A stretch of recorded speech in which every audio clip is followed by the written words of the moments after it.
Takes a minute.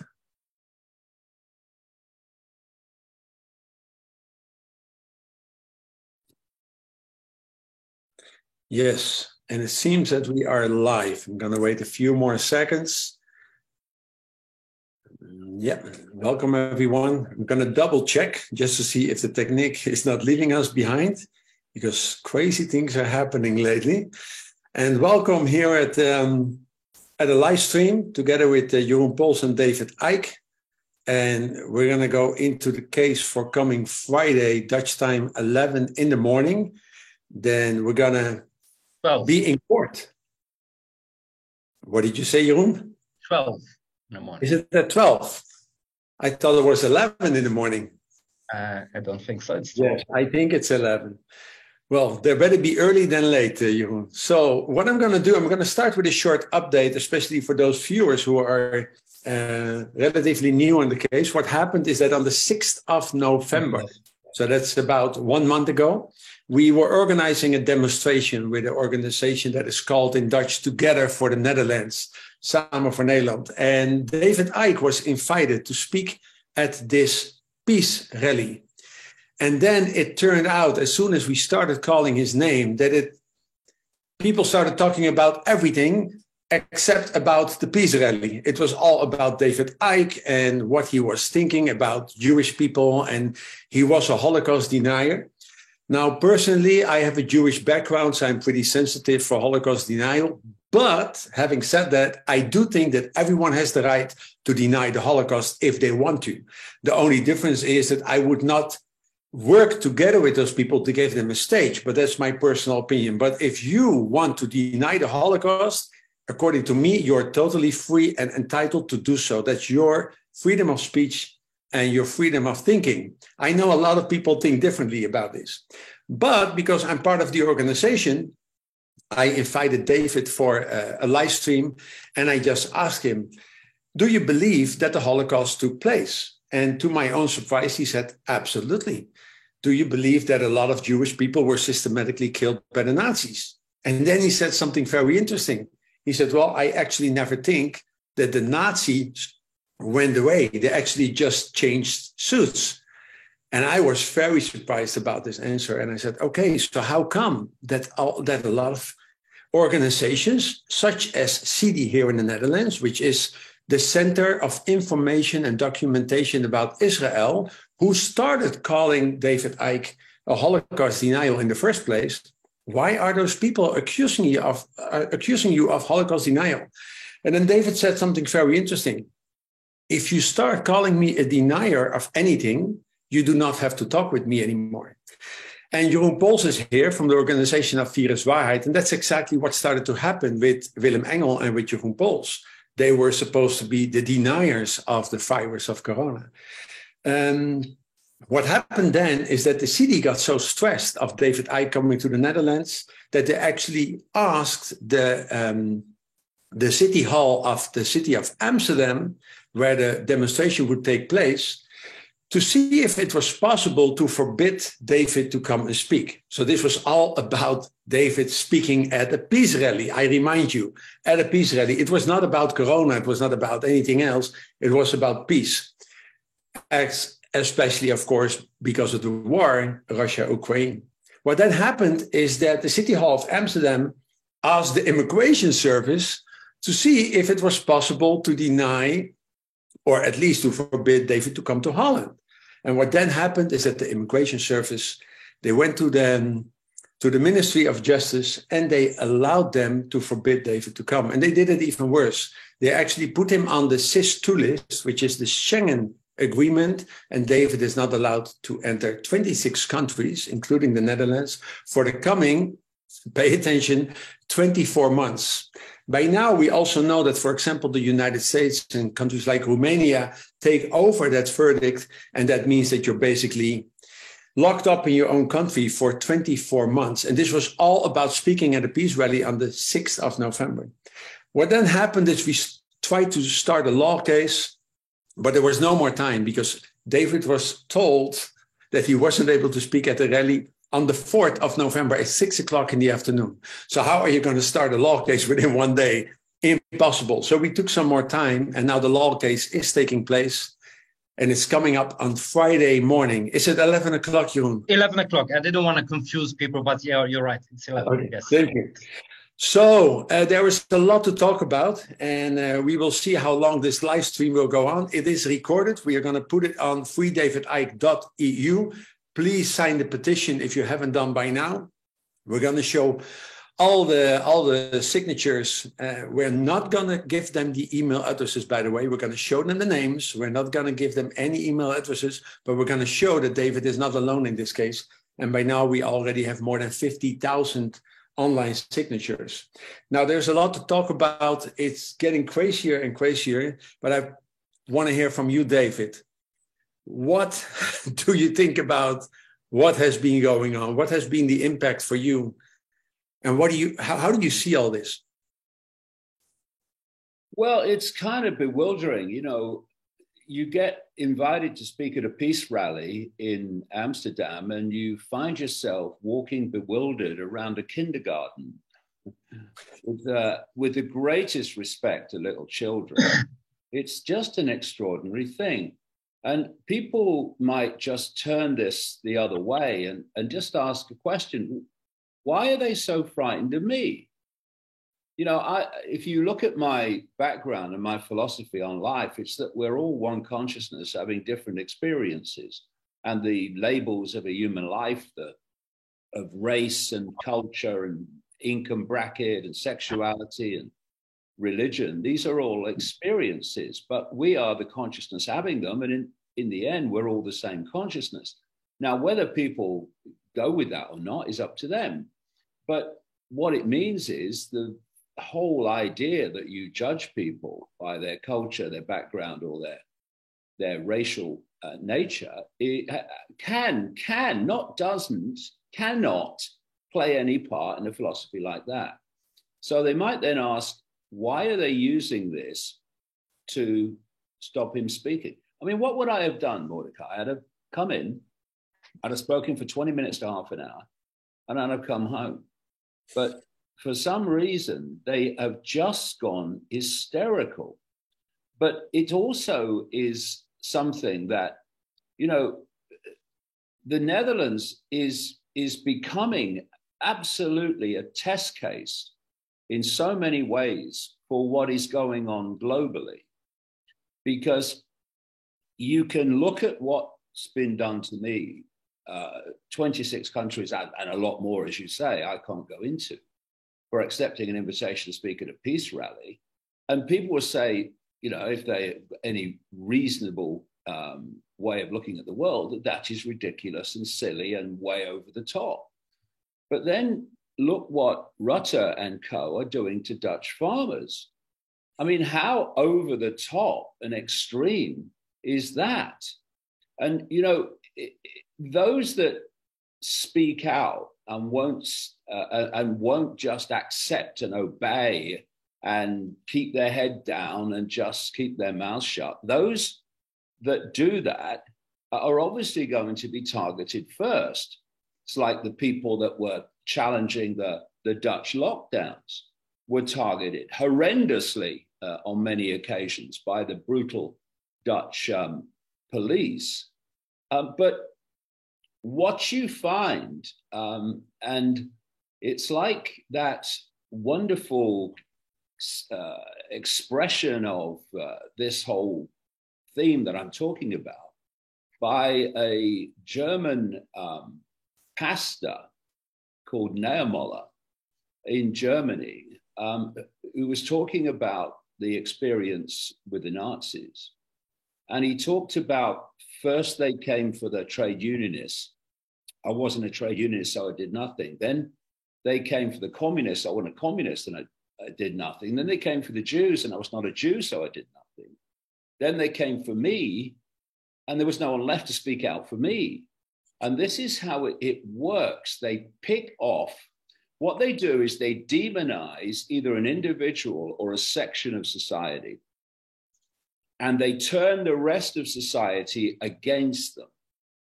So they have, the authorities have support from a lot of the population to demonize and silence the target group.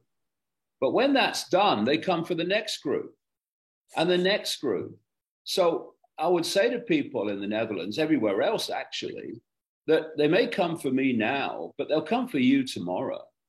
Mm. And if you look at what's happening in New Zealand currently, where the state have taken a baby from his parents because they wanted to have a blood transfusion for the baby that does not include blood that had been subjected to the COVID fake vaccine, and they've taken their child away to do it, to force it, when there were people there who were quite happy to non-fake vaccinated people who were quite happy to donate their blood for it to happen, but that was turned down by the state.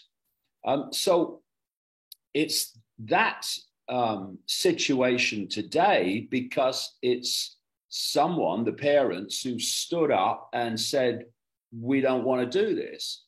But it will be all parents eventually, because what we're seeing, for instance, is the erosion of power and influence by parents over their children being replaced by the state. So once again, they go for the people that stand up first, but they come for the rest tomorrow. So, you know, when people say it's okay to stop someone's freedom of speech, all right, because why do you want to stop my freedom of speech? Well, I don't agree with what you're saying. Okay, but when they come and knock on your door or they take away your social media account and say, you can't say this anymore, I mean, what about that? You know, because that's what happens. If you look at the censorship on social media, I watched it unfold. It started off where they targeted people like me with demonetization, because they looked and they said, how do these people do this full time? And not for me, I write books, but for many people, it was a monetization of YouTube videos. So they said, right, we'll have that first, so the demonetization. And then it came what they call shadow banning, where they just stopped people seeing it. And eventually what happened, they just deleted people's channels and deleted people's ability to communicate.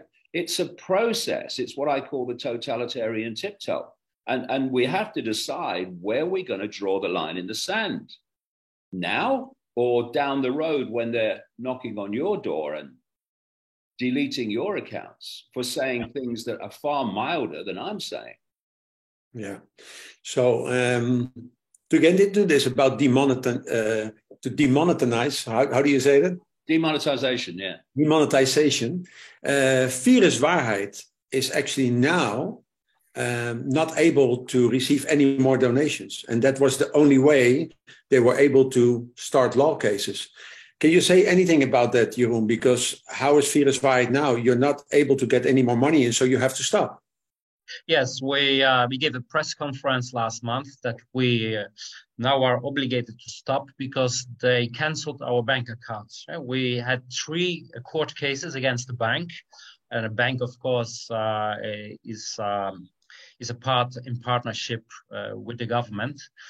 2 times we won the case because the judge said that if our bank account would be cancelled, it would not be possible to participate in the community, and our supporters would be silenced. So this was very correct 2 times. And the 3rd court case, we were surprised that they continued with the case because there were 2 prior cases which we won. And then not really to our surprise, this time we lost. And our bank account has been cancelled last week or the week before, I believe. So this means we can't function anymore. And this, of course, is the last in a long row of sabotage of our activities. I calculated this morning together with Willem how many court cases we did. we came up to 42 cases we did in 30 months. So we are very proud of what we did, and we collected a lot of information, a lot of evidence. All these court cases have proven our case. So on one side, it's sad that we have to stop, but on the other side, all the information is on the table right now, and it's up to the people to do something with that, because we can only hand the information, but we cannot save the people. That's what the people have to do themselves. And at this moment, there are so many new organizations and so many new people who are distributing, and it's like an avalanche of information at the moment. So putting us away, stopping us is not gonna end the flow of information. So I think we did our part at this moment, and it will continue with other people. Another reason, of course, is that we are being criminalized. Willem has been prosecuted, and they are also threatening to prosecute the people behind the scenes who are supporting him. This was for us the reason to stop, at least in organized form, to continue our activities. Yes. You mean that those are the volunteers, no? That are working behind? Yes. Yeah. Yes, yeah. Exactly. So if we bring it to Friday, I know, Jeroen, you have a lot of experience. I was sharing the information a little bit with David, with Fort Oranje. And you have seen this coming all those years. Yes. When Corona Absolutely. started, you were one of the first, when Corona started, that you started seeing signs that were very similar to something that you are working on for many years. Can you share this information? Yes. The last 10 years, or is it even more now? It really started in 2007. 2000 it started. We are almost 20 years. I'm sorry, the time is passing quickly. No, what I did, they were with secret organization on it. I call it the shadow government. Yes. And we found out that things were very fishy, that things which are happening, it didn't fit with my legal knowledge. What they do, they cooperated, all the government organizations, they cooperated, and their plan was to take away all our capital, all our possessions. We are talking about a camping which had 24 hectares, and they had 3 following projects trying to destroy our business and to take away our property. They never managed, because we stood up in court. I cannot even count the amount of court cases we did against all participants, but they didn't manage. So every project, they overreached more. And the last project was really coordinated by the ministers, by the government, the minister himself. And even that didn't succeed yet. I mean, they destroyed all camping without any power. But at this moment, we are still in court, and the case is so ridiculous. We made 10 hours of, in 10 hours, I explained what happened there. We made a show of it. And the next few months, there will be more court cases. But this is why I recognized when it happened in March 2020, because the camping was like an experiment. Everything they did during the Corona time, they tried with us. So this means controlling the media, abusing power, but even the corruption. The corruption we found there, it's incredible.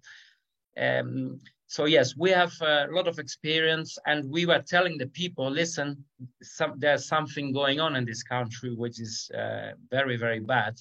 Nobody didn't want to listen. They didn't want to listen because they said, "Oh, we are such a nice and fine country, and things like this don't happen." But we see now they do happen, and it's even worse than our worst imagination. Because even for me, I knew this was big, but I could never imagine that it was this big.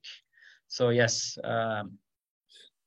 If you look at Friday, because We will go into the case a little bit more later on, but if you look at Friday, some people have spoken out, and those are not the lead people. We have seen that a professor, Jan Brouwer, he wrote a whole article about what is going on with David, and that the immigration service is actually being used and being misused by the government to just silence someone up.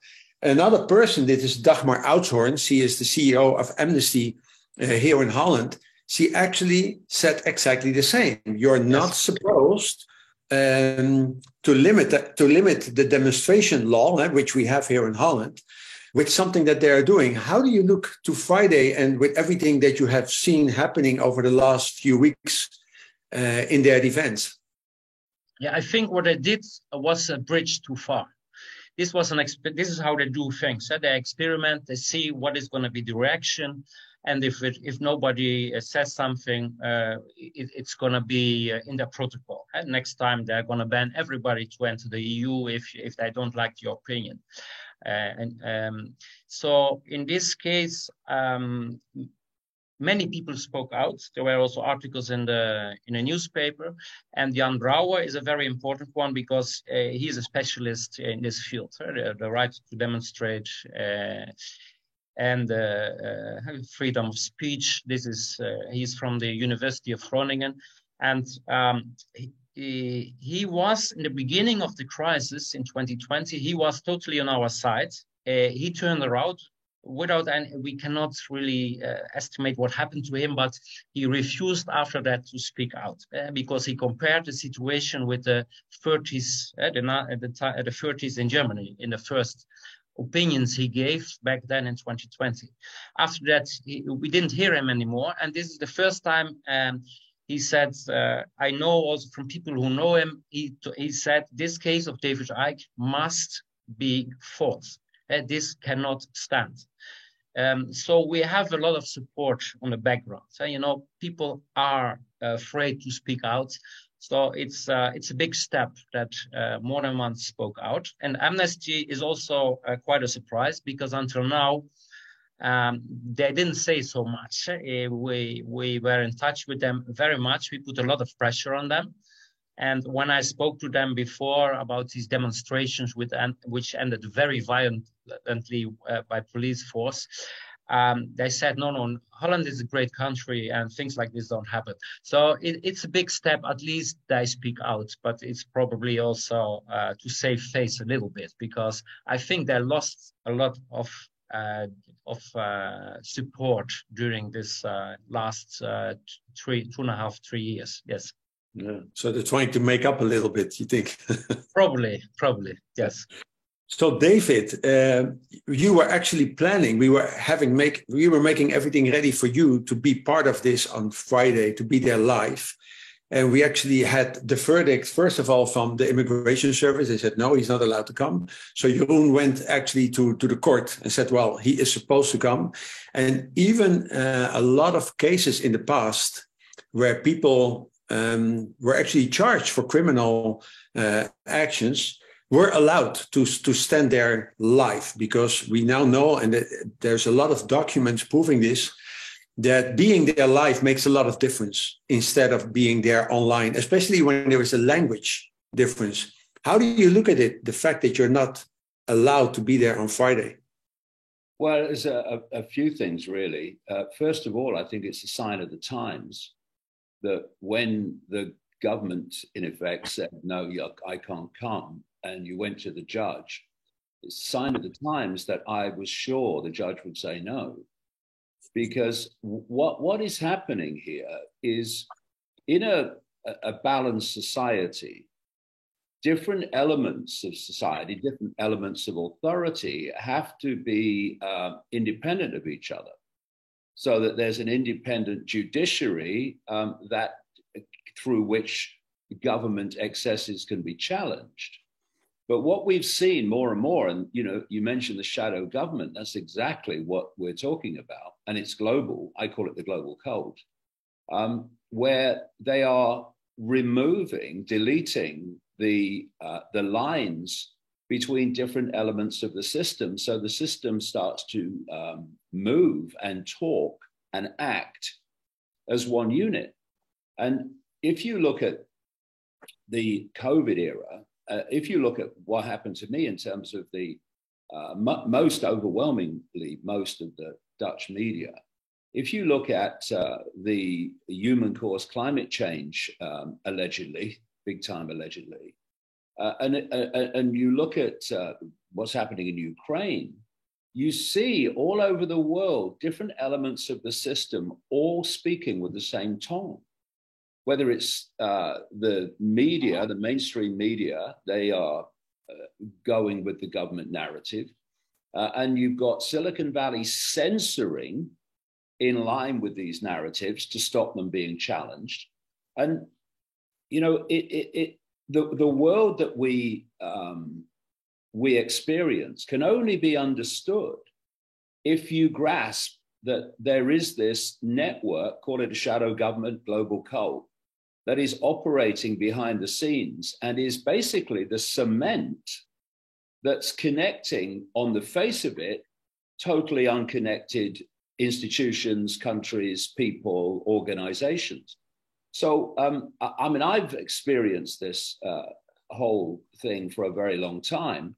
And so when you realize that this cult, shadow government, controls national government, it's got its tentacles into the judiciary and into corporations and into the medical system through the World Health Organization. And it's got its tentacles into big pharma and into the regulatory agencies that's supposed to defend us from big pharma, but of course don't. And so you start to realize it's when you are censored by Silicon Valley, and then PayPal or a bank or whatever says, we're going to delete your account or stop you having a means of receiving money. It seems like what's happening, but it's simple what's happening. They're different elements of the same network. If you go deep enough into PayPal, you hit this network. Deep enough into Facebook and Google, you hit this network. Into the banking system in the Netherlands, you hit this network. So they're all moving as one unit. So it's understanding this underlying collusion that brings to the surface what's going on. And this is why you look at the G20 and they move as one unit. Vaccine passports, one unit. Digital currency, one unit. Because it's centrally coordinated. And the more that time has moved on, the more power they've got at the center to gather control of more and more organizations. And what we're seeing now is, on one level, we're seeing them get confident enough to say, well, if we show you what we're doing, what are you going to do about it? But on the other hand, there's another way of looking at this. That they also know this shadow government behind all this. This is the shadow government behind targeting the farmers in the Netherlands and now targeting the farmers in Germany in the same way. They know that they are, for all their apparent power, they are hanging by a thread. And that thread is mathematics. There's a population of 8 billion. And there is, compared with that number, a comparative handful of them. And they know that if enough of the 8 billion wake up to what's going on and then stop cooperating with it, it's game over. They know that.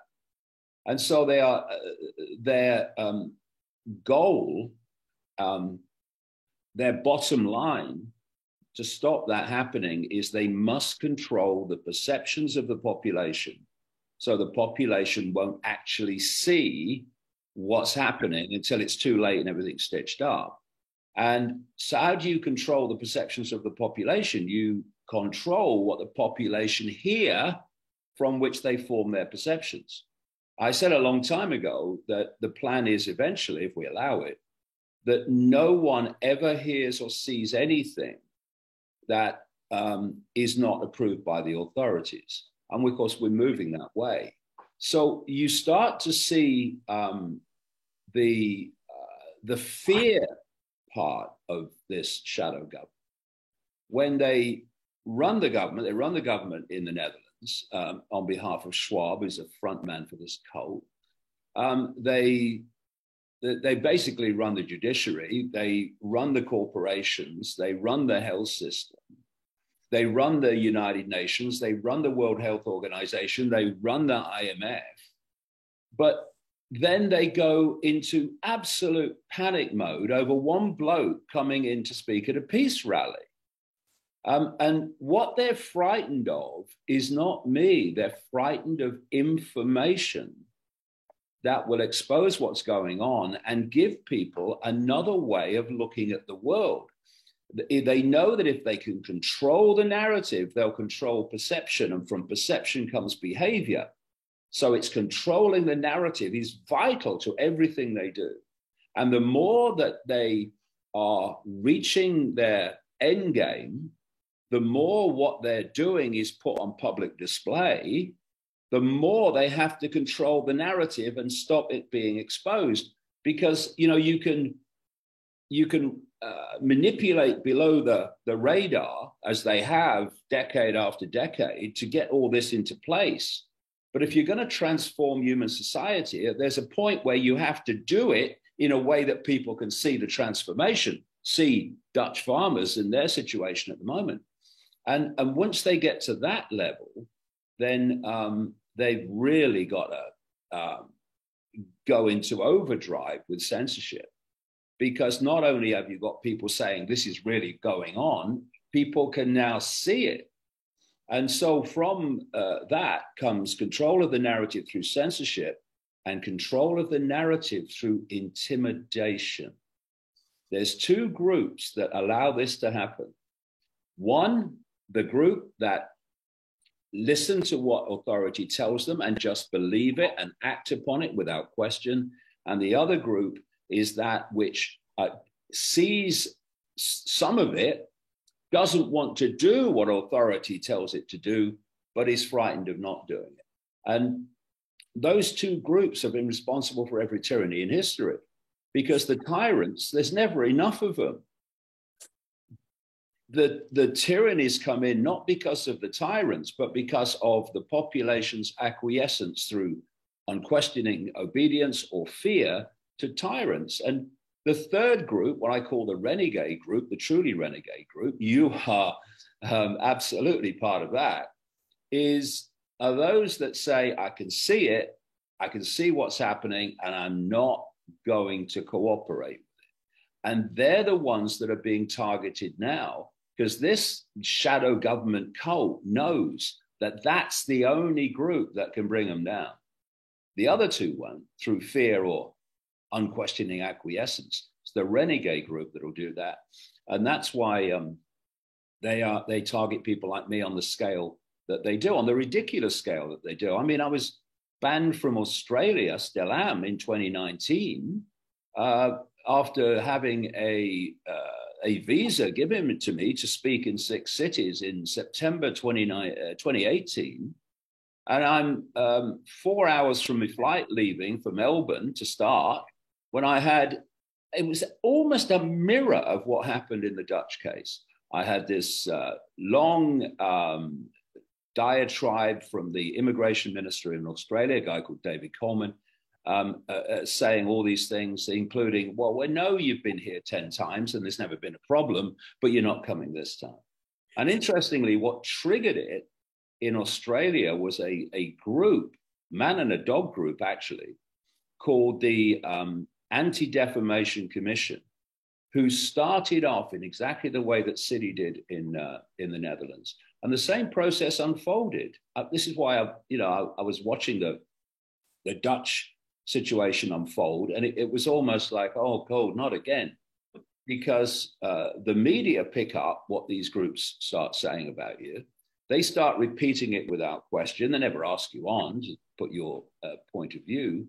And then you get these other groups, what I call the anti-fascist fascists and the anti-hate haters, who then pick up on that and they're virtue signaling, oh, yes, we've got to stop this man. You don't know anything about this man. Oh, I do, because they told me. And then the government politicians start virtue signaling, oh, we're going over this manner.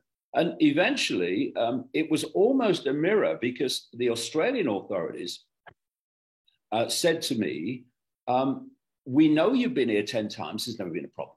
But there's now a lot of controversy and furore that's built up about you coming. Yes, because of you, not me.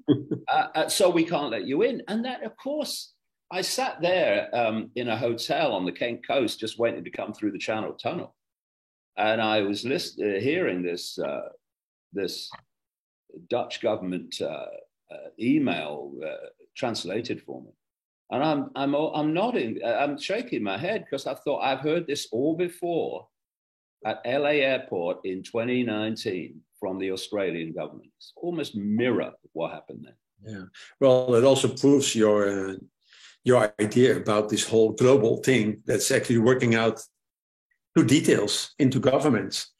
If we look at coming Friday, Jeroen, there are some interesting things with what happened. You started preparing the case. I think it became like 8 pages, actually asking the immigration service to take David off the SIS list. They refused. That's why we're going to court.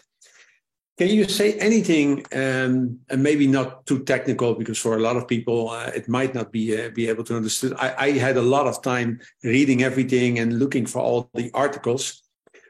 How big is the chance, like, let me ask it like this. How big would have been the chance that this would have happened, let's say 4 to 5 years ago, and that they even would make a chance? And how big are the chances now that they get away with it? Well, it's very hard to estimate what our chances are, because what's legal is, we have seen that in so many court cases, is not of any interest anymore. It's what the government wants. But I still believe that we have a good chance, because this is a bridge too far. What I did, let me try to explain it, is the SIS2, it's a Schengen information system where all the countries from Schengen are connected, and they can signal people in this system. A couple of years ago, they changed the system, because it was SIS1 and now it's SIS2. Before it was SIS. Now the members, they don't need to put the motivation in anymore. And this is the first case with David Icke that I see a signaling without an underlying decision or an underlying, there's nothing, there's just the signaling. There was only a decision to signal him. There was nothing else. And this is quite unique. We couldn't find any earlier case, because in 2006, I was the first in the Netherlands to make more cases against the Spanish state in the Netherlands. We won all cases. Spain had to withdraw the signaling under, they had to pay a fine if they didn't, of 10,000 euro a day. Or guilders, it was that time still. It was, no, it was already euros. No, it was euro. Yeah, 10,000 euro a day. So this was the first cases I did. But what we see here is, if you look at the SIS, the treaty, it's Article 24, and it says member states can signal people if they threaten the public order. And when do they threaten the public order? They give an example if somebody has been convicted for criminal crimes, or if they suspect that the person will commit crimes on their territory. This is not the case, because we are not talking about any suspicion or any crime committed. As far as I know, David has never been convicted for any crimes of this kind. So it's totally out of nothing that I made this signaling. So in this perspective, I couldn't find any reason why we would lose this case. But we have seen crazier stuff happening. If I come back at what you said before, David, I think the main reason why they wanted to block you entering the territory of the Netherlands is they are afraid that other people can see how big this movement is. I think this is the main reason, because they knew if you would speak, a lot of people would be attending.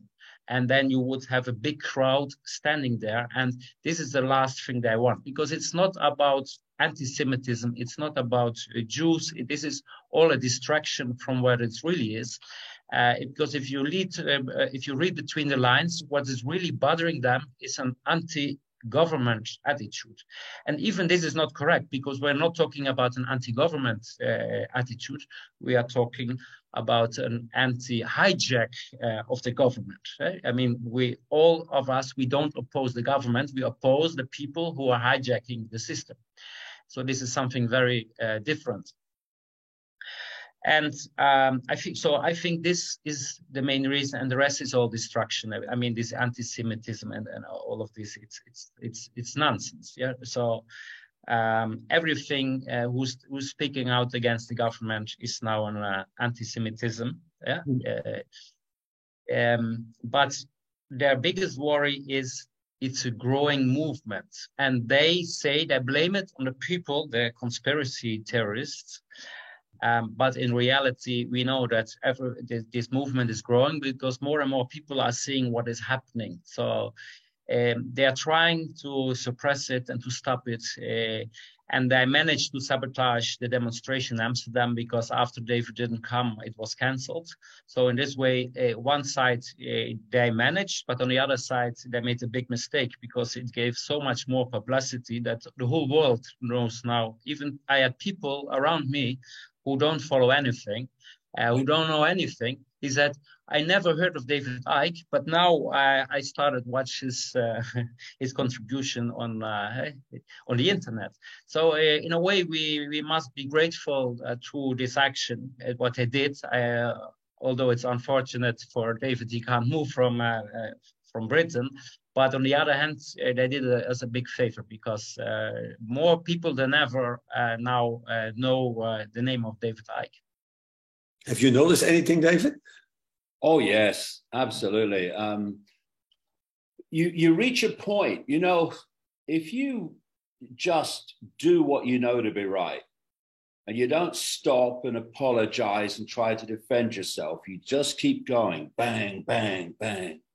There comes a point where they really can't hurt you, because in trying to hurt you, they just confirm that you're right. And I smile so often when I see people say, he's a conspiracy theorist, he's saying this, he's saying that, and he's saying that. And what you're seeing is them confirming to you that actually that's exactly what's going on. When you've got governments that are so cavalier, couldn't care less about basic freedoms. Well, that's what I'm saying. I've been saying for 30 years more and more, basic freedoms are planned to be deleted. And they don't realize that in accusing me of things and in doing things to me, they're actually confirming that I'm right. And people that have an intelligence can see that. And more people are seeing it. I mean, the numbers that look at my work now are absolutely fantastic. I mean, I couldn't fill a phone booth in 1990, in the late 1990s. I went around America talking to 8 people and stuff like that, so in the 1990s. But it's not like that now, because people are starting to get it. What we need to do is get people from seeing it to ceasing to cooperate with it, because there's a massive element of this second group that doesn't want to do what authority tells it, but is frightened of not doing so. That if it could just summon the courage to move into the renegade group, the numbers would absolutely soar. And what I would say, and I'm sure you would confirm this from your own experience, if people think that standing up to this now, refusing to cooperate with it, is scary, well, you want to have a look at where this is meant to go. This is a Sunday school tea party compared where it's meant to go, of total control by AI and technology, where your children and your grandchildren will have no ability to have any freedom whatsoever. I don't know if you know this, but Oxfordshire Council in England have just voted to break Oxford up in an experiment in 2024 into 15-minute sectors. And they say that everything in the 15-minute sector means everything that they say you need is within 15 minutes walk or cycle ride. And you can only leave your sector by car so many times a week. I think it's twice in the current projection anyway. And after that, you're going to be fined for leaving your sector. Now, I mean, I've been writing about this for decades, that this was coming. This is why I called this global structure they want, called the Great Reset, the Hunger Games Society, because in those movies, the population was isolated in sectors they couldn't leave, while in the so-called capital, you had the elite living in high-tech luxury, beyond luxury, while a enslaved population in sectors was serving them and had no ability of having any freedom whatsoever. Now, that may appear to be just a movie, just make-believe. It's not. That's symbolic of exactly where this is meant to go. So I say to people, are you going to say enough then? Because the longer this goes on, the harder it gets, because the more technologies we've seen in China, the more technology and AI becomes the system of control that's very difficult to overcome. So this is the time now that we really do have to look this in the eye and say here and no further. And I'll say to people in the Netherlands, as I'd say to people in Britain and America, where is your self-respect when you are allowing this man, Mark Rutte, and those around him, and of course he's just a puppet anyway, to dictate your life? It's the farmers now, it will be you tomorrow. When are you going to say enough? When is enough is enough? And what we're looking at is the first group of unquestioning obedience. They really find it very difficult to find a point of enough.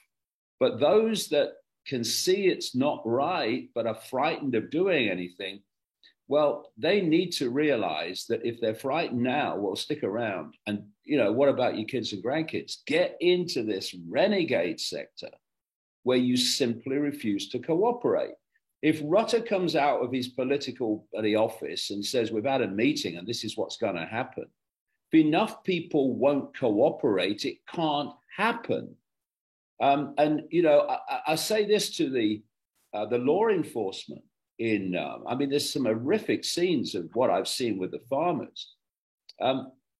To the law enforcement in the Netherlands, you've got kids and grandkids as well, and they're going to have to live in the world you are enforcing. And you take your uniform off and you'll live in that world too. Because you're just a pawn of the state. You don't have power. The power's in your uniform, which is an accessory of the state. You are creating the world that you and your kids and grandkids are going to have to live in. What are you doing? Because it's a mafia. It's a global mafia. And Rutte and the Dutch royal family represent the Dutch wing of it, but that's all.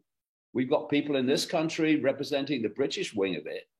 And, it's not meant to get better. It's meant to get ever more severe, ever more extreme. So when are you going to say enough's enough? It better be now, or you're going to regret it for the rest of your life and your kids and grandkids even longer. Yeah, thank you. Back to Friday, Jeroen, there was something interesting happening that they're supposed to have something like a report of the police, which they want to bring in. They want to bring it in on their behalf. But you, as defending David, you were not allowed to see it. What is this? Yes, this is special procedure which we know in the Netherlands that if a document is sensitive or could disclose the operation of the police or the way they work, there is a procedure that only the judge can see it, and we not. We oppose to this. What I think is the case is that that it's not only the police, it's also we got the NCTV, the National Coordinator of Terrorism and Safety. It's translated in English.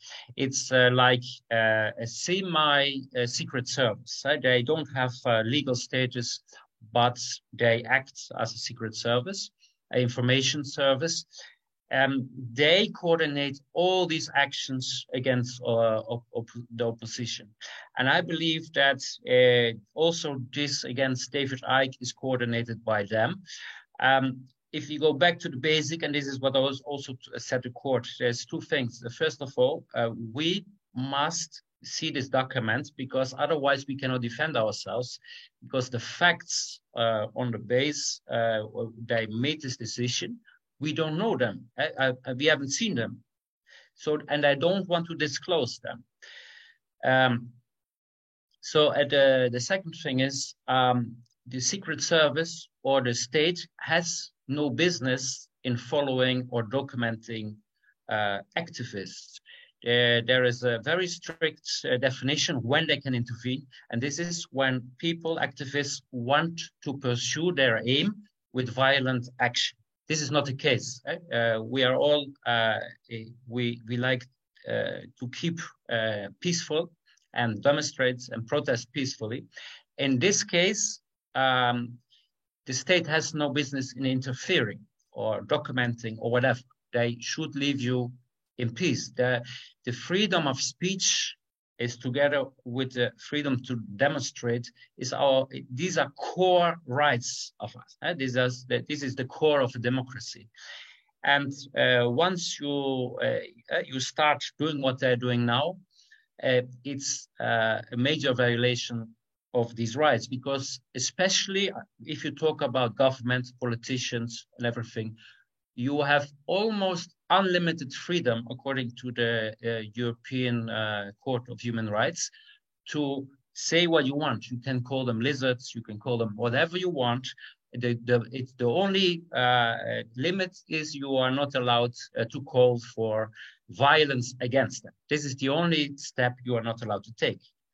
But for the rest, you can insult them, you can say whatever you want. The freedom, you have the right to shock, to awe. This is all part of our right. And to demonstrate, besides the elections every 4 years in the Netherlands, where you can put your cross, the only means to tell our governments that we disapprove is by demonstration.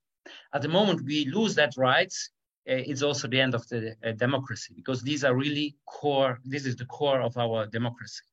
So once they start taking that away, then we know we are in the post-democratic phase, and I think this is where we are entering entering now.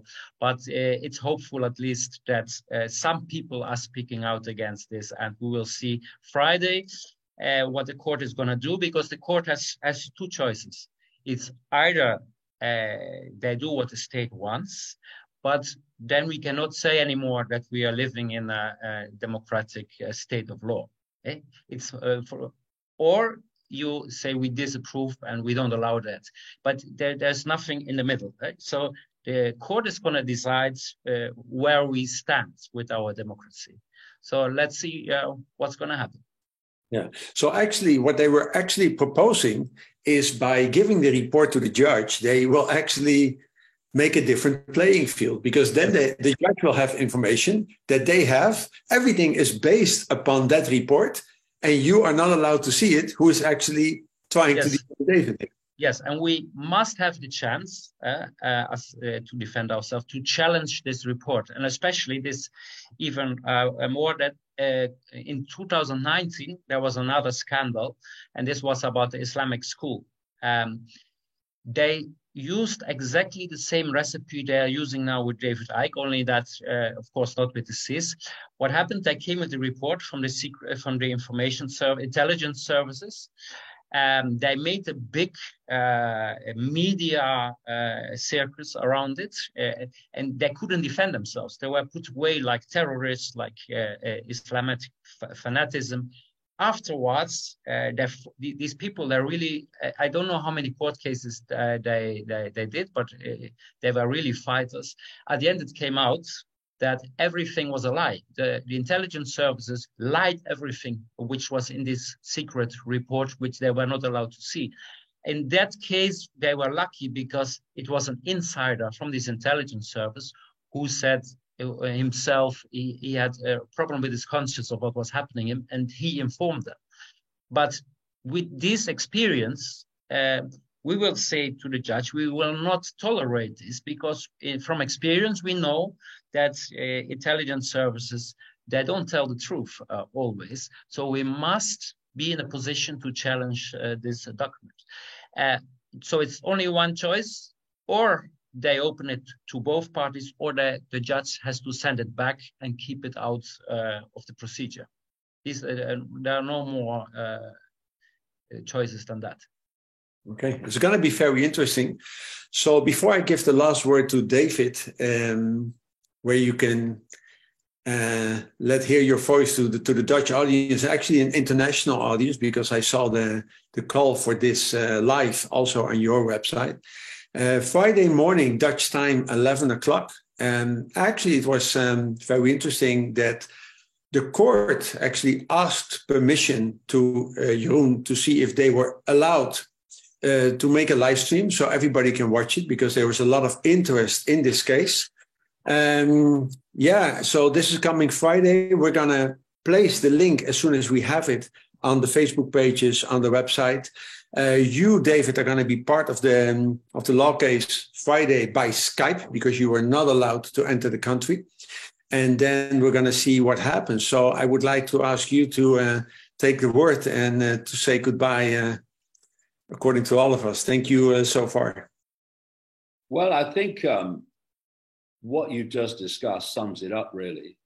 And what was said earlier about law being irrelevant because governments now do whatever they want. I'm seeing that all over the world. But to have a case in which the judge is given information to try, obviously, to persuade him to go in their direction, but the defense or the challenge is not allowed to see it. How can you defend against something you can't see? It's ridiculous. And you know, as you move through the world that we've been in to the world that we're moving into, of complete control, there are these telltale signs that tell you where you're heading. I mean, that whole scenario of the judge can see the document, but the other side can't, just tells you we're moving into tyranny, because that's outrageous.